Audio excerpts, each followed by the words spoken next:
नमस्कार दोस्तों। आज मेरे YouTube चैनल पर आपका स्वागत है। आज हम बात करेंगे श्रीलंका के बारे में कि आखिर श्रीलंका के लोग सड़क पर क्यों उतर गए हैं। आखिर क्यों श्रीलंका के लोग सरकार का विरोध कर रहे हैं।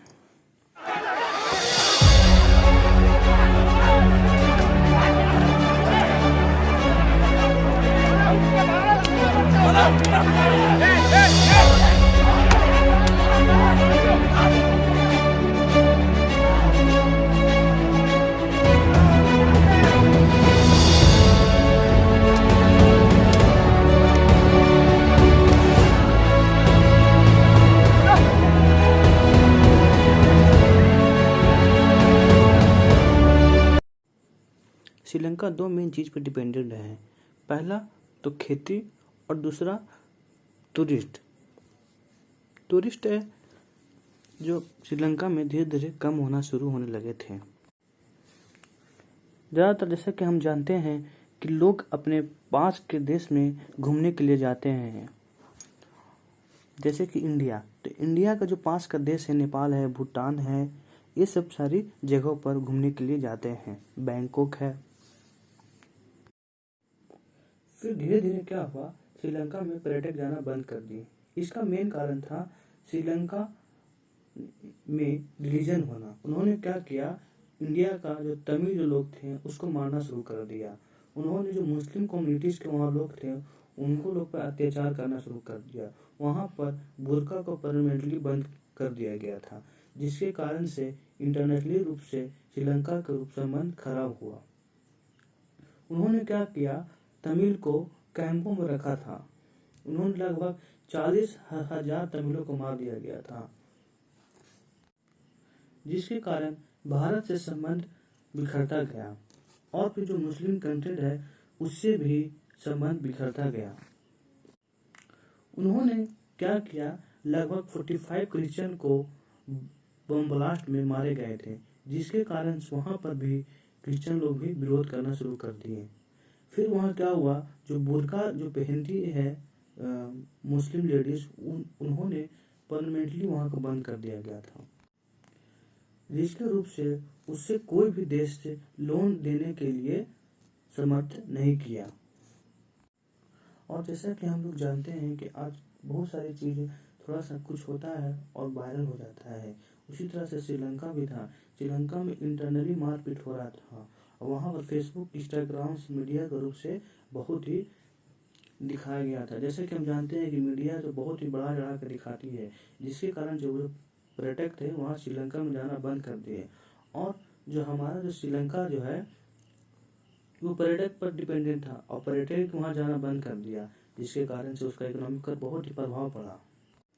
हम देखते हैं कि जब भी कहीं भी वायलेंस हुआ तो वहाँ पर पुलिस से ज़्यादा मीडिया ही पहुँच जाती है। जैसे कि इंडिया में ही देख लीजिए, अपनी टीआरपी के लिए पुलिस ज़्यादा ही इंडिया में पहुँच जाएगी।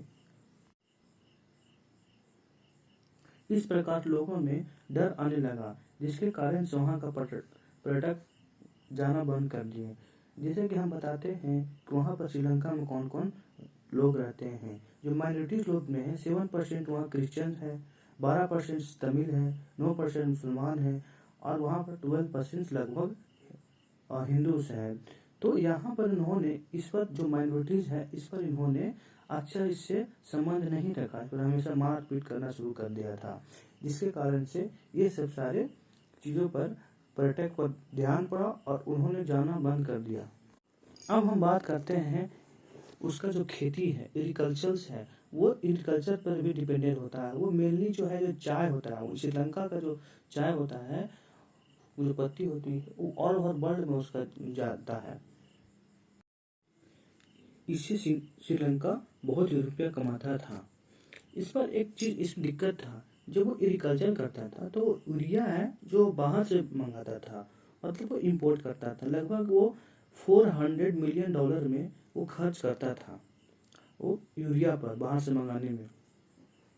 ये सब नेताओं सब दिमाग लगाया श्रीलंका वाला। वो क्या किया कि दिमाग लगाया कि अब हम क्या करेंगे ना कि ऑर्गेनिक फर्टिलाइजेशन करेंगे। अपने जो श्रीलंका उसके यहाँ था, सोचा कि हम ऑर्गेनिक फर्टिलाइजेशन करेंगे और जो $400 मिलियन को हम बचा लेंगे। इस हम छोटा सबको पता ही नहीं था कि हम कोई भी ऑर्गेनिक फर्टिलाइजेशन करने में 15 साल लगता है। और क्या किया कि इनऑर्गेनिक जो फर्टिलाइजेशन था उसको मंगवाना ही बंद कर दिया। इसको सोचना चाहिए था कि ऑर्गेनिक फर्टिलाइजेशन को 15 साल लगता है, तो क्यों ना हम इनऑर्गेनिक फर्टिलाइजेशन को 15 साल के लिए स्टोर कर लें, उसके बाद हम फर्टिलाइजेशन भेजें। वो क्या किया कि मंगवाना ही बंद कर दिया और ऑर्गेनिक पर डिपेंडेंट रह गया, और वो ऑर्गेनिक को 15 साल के लिए यूज हुआ। फिर जब फर्टिलाइजर की कमी होने लगी तो फिर इन्होंने क्या किया, दिमाग लगाया, चाइना से मंगाया $17 मिलियन में। बताइए, चाइना से मंगाया, वही फादर ऑफ कोरोना। तो चाइना भी कम दिमाग बेवकूफ़ नहीं था, कम दिमाग नहीं लगाया। चाइना ने क्या किया, खराब दे दिया। जब वहाँ से मंगाया तो उसमें सब बैक्टीरिया सब लगा हुआ था। जानते हैं कि चाइनीज माल कैसा होता है। तो वो क्या किया कि उसको वापस भेज दिया। और आपको पता है उसको भेजने में कितना खर्च हुआ, $7 मिलियन। बताइए, $7 मिलियन उसको वापस करने में उसको खर्च हो गया श्रीलंका को। मतलब वो मंगाया फर्टिलाइजेशन को कि हमारा जो पौधा है जो बढ़े, और वो क्या कर रहा था, और उसको घटा देता था। ऐसा मतलब चाइना वहाँ से भेज दिया गया था। हम लोग तो पाक को बुरा समझते थे, ये तो चाइना से पाक का भी बाप निकला। तो श्रीलंका का सारा चीज चौपट हो गया, खेती हुआ है नहीं, पर्यटक वहाँ जा नहीं रहे हैं, तो सारा चीज पर चौपट हो गया। फिर वहाँ पर उन्होंने क्या किया, सारी चीज पर टैक्सेस भरना शुरू कर दिया, जिस तरह से इंडिया में हो रहा है। उन्होंने श्रीलंका में लगभग 4000 में 1 सिलेंडर मिलता है, 350 लीटर पेट्रोल मिलता है प्रति लीटर में, जिसके कारण से सब विरोध करना शुरू कर दिए, सड़क पर उतर दिए, सब नेता बन के घर उजलाना शुरू कर दिया वहाँ के लोग। आपको पता है श्रीलंका $7 बिलियन उसको कर्ज चुकाना है, और अगर वो कर्ज नहीं चुकाता है तो बहुत ही दिक्कत में फंस जाएगा। चाइना भी वहाँ बोल रहा है कि हमारा पैसा दे, जिसके कारण वो क्या किया है, श्रीलंका IMF के पास गया है, और वो वहाँ से वो अपना देश को चलाएगा। लेकिन वहाँ का IMF का नियम है, उसका नियम यह है कि जो उससे कर्ज लेगा ना, उसका इकोनॉमिक कंट्रोल वही करेगा। तो यहाँ पर ये दिक्कत है श्रीलंका के लिए, तो उसको सोचना चाहिए क्या है। और ऐसे इंडिया तो हमेशा साथ ही रहा है। आप इस वीडियो को देखिए, उसमें जो नया वहाँ का जो प्राइम मिनिस्टर बना है, उन्होंने इंडिया के बारे में बहुत ही अच्छा बोला है। और इसको देखिए, अगर आपको ये वीडियो अच्छा लगेगा तो लाइक कीजिए, सब्सक्राइब कीजिए। Tents and posters were torn up. Some say the police did not act fast enough to stop them. But shortly after, protesters regrouped and launched a counterattack. राजधानी कोलंबो में अब भी कर्फ्यू जारी है। इधर पूर्व प्रधानमंत्री महिंदा राजपक्षे अब भी ट्रिंकोमाली के नेवल बेस में शरण लिए हुए हैं। उनके कई समर्थकों ने कथित तौर पर राजधानी कोलंबो में प्रदर्शनकारियों के साथ मारपीट की थी, जिससे लोगों का राजपक्षे और उनके समर्थकों के खिलाफ गुस्सा और भड़क गया। इस बीच श्रीलंका में वीजा जारी करने से जुड़ी खबरों के बारे में श्रीलंका स्थित भारतीय उच्चायोग ने कहा है कि वीजा जारी करने पर कोई रोक नहीं लगाई गई है। और श्रीलंका के नए प्रधानमंत्री रानिल विक्रमसिंघे ने BBC को दिए इंटरव्यू में कहा है कि जिस आर्थिक संकट की वजह से देश में लोगों की समस्याएं बढ़ी, अशांति फैली, उसमें सुधार होगा, पर पहले ये संकट अभी और गहराएगा। How are you going to make sure that Sri Lankans have 3 meals a day? What's the first thing you're going to do in your new job to make sure that happens? First is to find out how bad the economy is. No one has got all the details. So I will be like a doctor who's opening up the patient for the first time. But I know there are issues. We've got to deal with the IMF.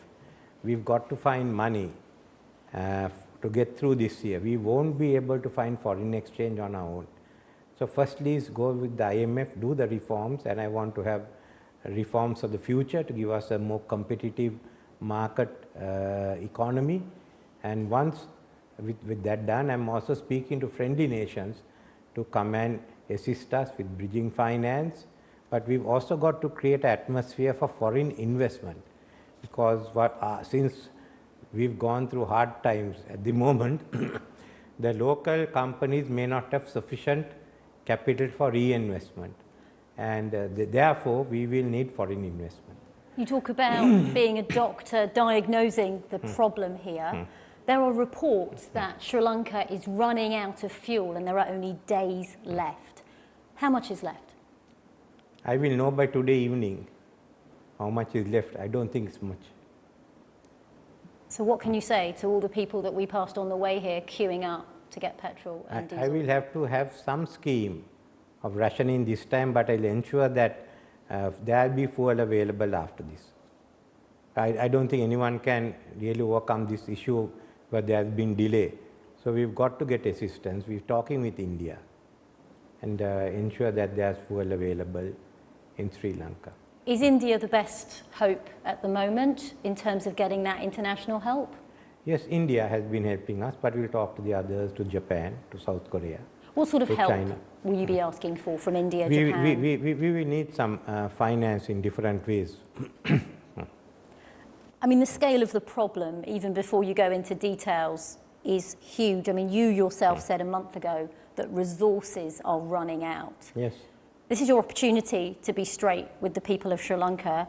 How much worse could it get? It is going to get worse before it gets better. So I am looking for all the details that I could tell the people of Sri Lanka, this is the position and this is what we are planning to do in the coming months. And so what does this mean for all the people who are struggling to get essential medication, who are struggling to get fuel? No, I will somehow ensure there's sufficient food, fuel and medicine available. And how? How will you do that? We'll have to look for help from outside and talk to them. If we don't have it here, I need fertilizer because we must have fertilizer for the Maha cultivation, which is towards the end of the year.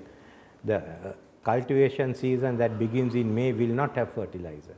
So that means there will be no food and there won't be rice production. But for the major season, we require fertilizer.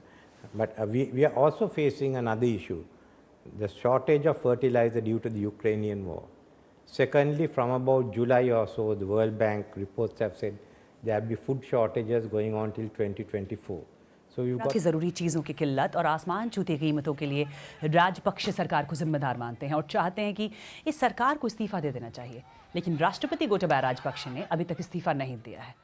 हालांकि उनके भाई और प्रधानमंत्री महिंदा राजपक्षे इस्तीफा दे चुके हैं, लेकिन इससे प्रदर्शनकारियों का गुस्सा शांत नहीं हुआ है। वो अब भी राष्ट्रपति के इस्तीफे पर अड़े हुए हैं।